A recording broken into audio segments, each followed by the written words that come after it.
You know, our theme for this year is living the empowered life. And so about once a month, we're inviting one of our church members who really demonstrates living the empowered life to share a little bit about their journey and their story. So I'd like to tell you a little bit about this morning's Empowered Living Moment sharer, and it is Sarah Knipe. Sarah Knipe is a pediatrician. She works with children who have a variety of developmental difficulties. She also has been studying Unity for all her life, actually, and she has 60 hours credit now toward the goal of becoming a licensed Unity teacher. She and her husband Mike have 3 wonderful children: Abby, who was born on Mother's Day, and Matthew, and Allison, who was born on Father's Day. By the way, next Sunday, when we have Youth Sunday, their daughter Abby is going to lead our opening prayer. So their family is precious, and one of the ways that Sarah blesses all of us is that she is a Sunday school teacher in our youth and family program. So please help me to welcome Dr. Sarah Knipe.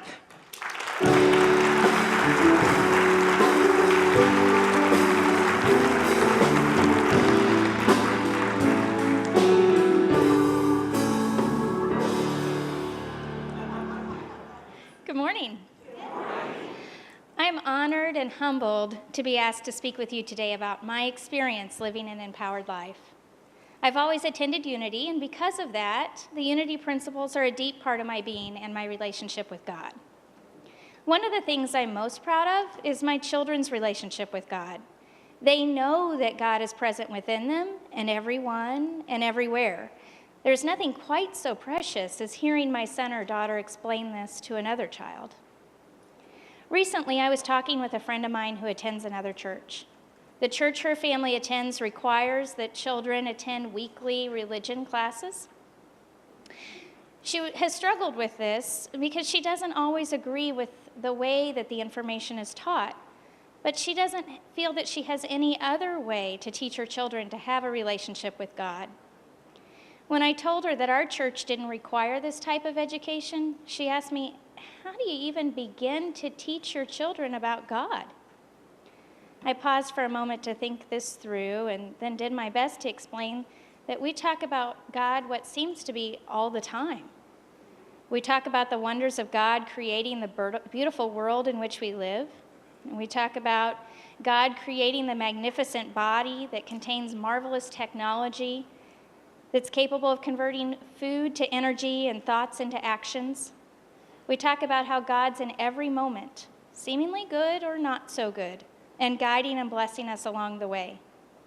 Above all, we talk about the immense gratitude we feel that God chose us to be their parents. Not long ago, I was working with a group of preschool-age children. My 5-year-old son was part of that group. Sort of out of nowhere, another little boy stated, "My heart is cold and black inside." I remember hearing classmates talk about this sort of thing when I was a child, but that day, hearing those words from that precious child, it hit me like a brick wall. There was a second or two of silence while I was trying to gather myself and was pondering how to respond. My 5-year-old took a deep breath and responded, "God is in your heart.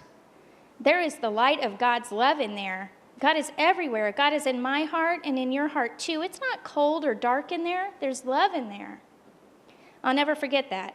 That was a moment of empowerment for me. It was a direct and strong demonstration that my husband and I had accomplished something very important. Our 5-year-old knows that he was created in the image of our loving Heavenly Father, and the Christ is within him. Thank you for the opportunity to share this experience with you this morning, and happy Mother's Day.